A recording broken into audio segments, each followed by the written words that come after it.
Welcome back to my channel. इस part 3 में हम देखेंगे और नए करंट अफेयर्स क्या क्या थे।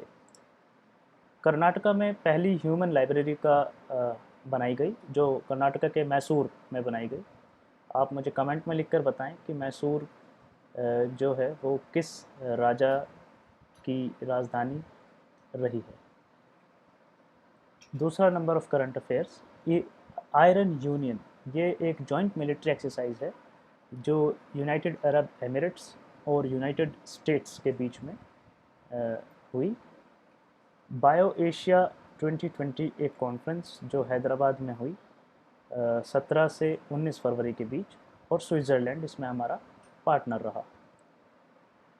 एक पायलट प्रोजेक्ट जो हैदराबाद एयरपोर्ट पे शुरू हुआ, जिसमें फास्ट टैग्स, जिसका इस्तेमाल अभी हम टोल प्लाज़ा पर टोल देने के लिए करते हैं, उसका इस्तेमाल पार्किंग के लिए किया गया। तो ये याद रखेंगे कि पहला पायलट प्रोजेक्ट जिसमें फास्टैग का इस्तेमाल पार्किंग के लिए किया गया वो हैदराबाद एयरपोर्ट पे हुआ। ये सबसे इंपॉर्टेंट नेक्स्ट करंट अफेयर्स जो मैं आपको बताने जा रहा हूँ वो बहुत इंपॉर्टेंट करंट अफेयर्स है। इससे डायरेक्ट क्वेश्चन बनते हैं, जैसे कि कई बार पूछा गया है कि थारू ट्राइब कहाँ की है या फिर सहारिया ट्राइब कहाँ की है। तो इस तरह से पारीवारा, तलवाड़ा और सिद्धि, ये तीनों जो हैं ये शेड्यूल्ड ट्राइब्स हैं और कर्नाटका स्टेट्स को बिलोंग करती हैं।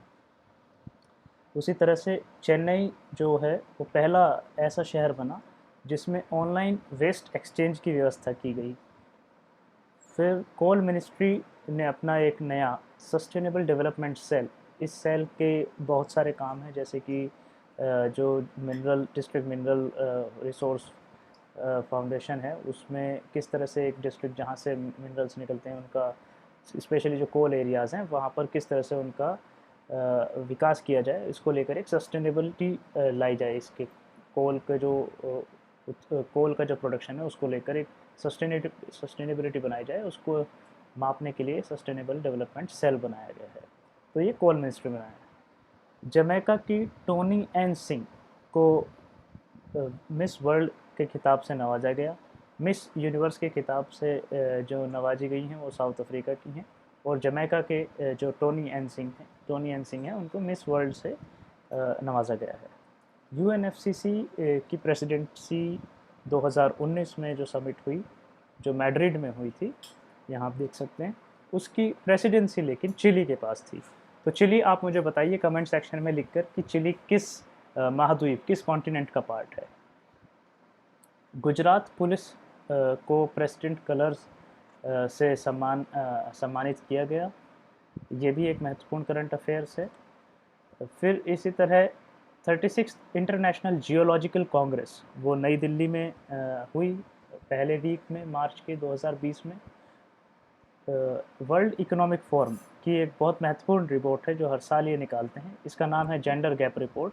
इस रिपोर्ट में महिला और पुरुष के बीच के भेदभाव और उनके बीच की जो जेंडर गैप है, यानी कि जो काम पुरुष कर सकते हैं उसमें महिला नहीं कर सकती, इस तरह का जो गैप है उसको लेकर ये रिपोर्ट अपनी बात रखती है। तो इसमें भारत का स्थान 112वां रहा इस बार।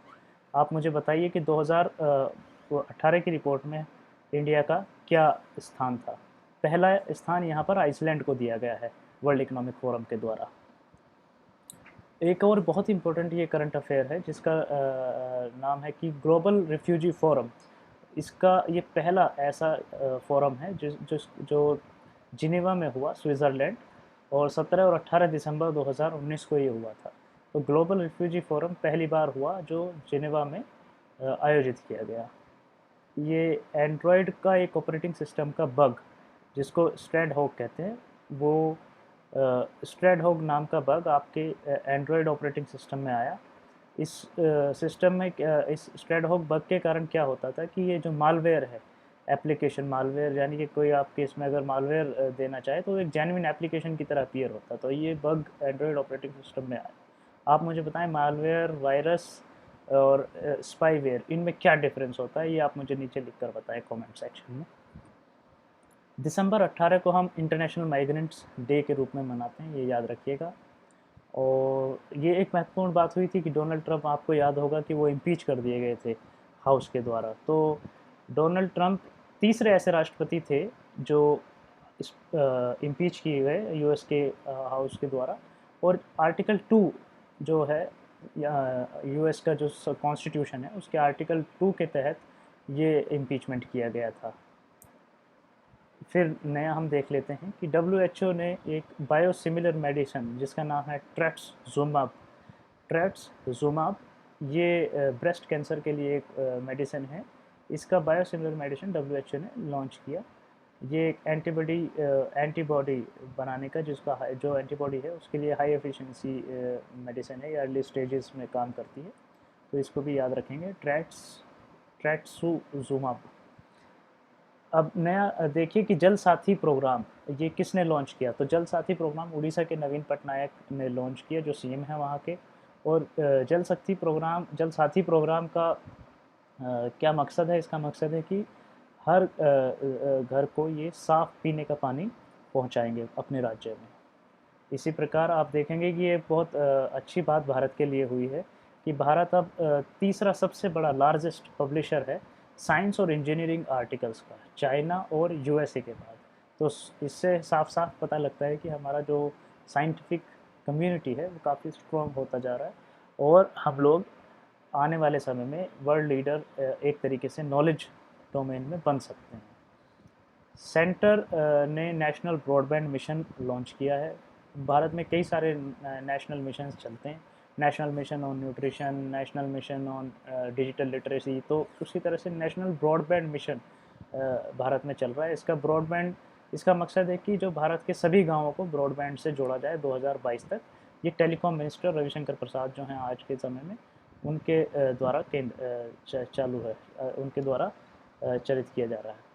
पिनाका मिसाइल भारत में सक्सेसफुली टेस्ट फायर की गई है, और पिनाका मिसाइल एक आर्टिलरी मिसाइल है, और इसकी मारक क्षमता 75 किलोमीटर रेंज तक है, हाई प्रिसिजन के साथ। अपहरण इंडिया की नेवी की लार्जेस्ट एंटी हाईजैकिंग एक्सरसाइज है। जैसे कि आप जानते हैं कि समुद्र में पायरेट्स का कब्ज़ा है, सब एक तरीके से सोमालियन पायरेट्स के लिए बहुत इनफेमस हैं सी, क्योंकि बहुत सारा जो हमारा ट्रेड है, मैक्सिमम ट्रेड इंडिया का 95% ऑफ इंडिया का जो ट्रेड है वो सी के थ्रू होता है।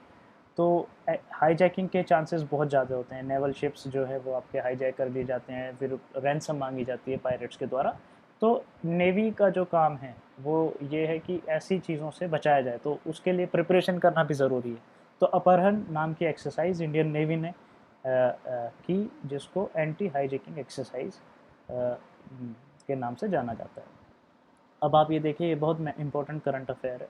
Portugal sets up Gandhi citizenship education prize. तो ये याद रखेंगे कि किस कंट्री ने Gandhi citizenship education prize setup किया है, वो है पोर्तुगल। आप मुझे बताएं कि भारत में आने वाले सबसे पहले कौन थे, और वो पोर्तुगीज़ थे, डच थे, इंग्लिश थे, या फिर ब्रिटिश थे? बताइए कौन थे। जिग्नेश पटेल, वो Indian institute of technology Hyderabad के स्टूडेंट, उन्होंने वैक्सीनेशन ऑन व्हील्स क्लिनिक बनाया, और पुणे सिटी पीसीएमसी एरिया में इन्होंने ये स्थापित किया। तो vaccination on wheels clinic Jignesh Patel ने बनाया। फ्यूचर्स स्किल्स प्रोग्राम ये विप्रो और नेस्कॉम द्वारा लॉन्च किया गया है। इसमें 10,000 भारतीय इंजीनियरिंग स्टूडेंट्स को रीस्किल करा जाएगा और उनको ट्रेनिंग दी जाएगी।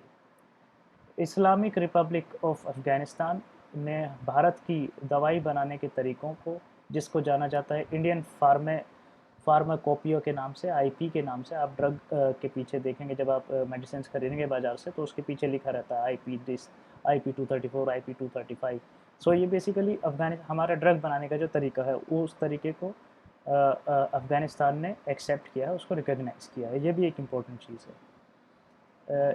हाल ही में ऑपरेशन ट्विस्ट काफ़ी ज़्यादा चर्चा में रहा। आरबीआई के द्वारा ऑपरेशन ट्विस्ट किया गया है।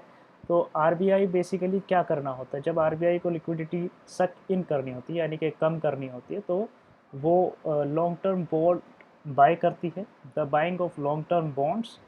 सो इन्वेस्टमेंट जो है वो इंक्रीज़ हो जाएगा।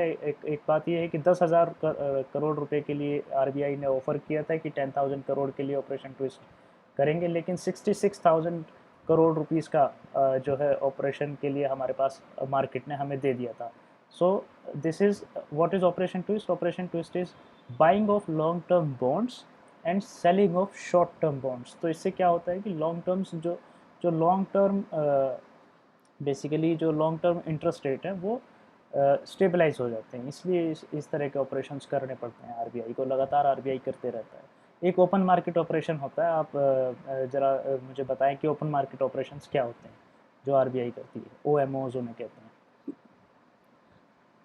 नेशनल फार्मर्स डे हम 23 दिसंबर को मनाते हैं, और नेशनल फार्मर डे चौधरी चरण सिंह जो भारत के प्रधानमंत्री, उत्तर प्रदेश के पूर्व मुख्यमंत्री रहे हैं, उनकी याद में मनाया जाता है। ये 23 दिसंबर को हम मनाते हैं, तो ये याद रखिएगा। 22 दिसंबर को हम नेशनल मैथमेटिक्स डे मनाते हैं। रामानुजन जो ग्रेट मैथमेटिशियन है इंडिया के, उनके स्मृति में हम मनाते हैं। और एक हार्डी रामानुजन नंबर है जिसको 1729, ये हार्डी रामानुजन नंबर याद रखिएगा, ये भी इनसे रिलेटेड है। एक भारत में इंडिपेंडेंट ऑटोनोमस संस्था है जिसका नाम है quality control of India, QCI। इसको 1997 में बनाया गया, और इसका काम है कि ये क्वालिटी स्टैंडर्ड्स सोशल और इकोनॉमिक सेक्टर में बनाए रखे, उसको देखभाल करे। और इस काउंसिल को 38 मेंबर चलाते हैं। इसमें महत्वपूर्ण बात जो याद रखने वाली है वो ये है कि इसके चेयरपर्सन जो हैं वो प्राइम मिनिस्टर ऑफ इंडिया यानी कि मिस्टर नरेंद्र मोदी इसके प्राइम मिनिस्टर हैं। दोस्तों, थर्ड पार्ट का मैं यहीं एंड करता हूँ। नेक्स्ट पार्ट के लिए फिर मिलेंगे। तब तक के लिए शेयर करिए, लाइक करिए और सब्सक्राइब करिए। Thank you very much for your time.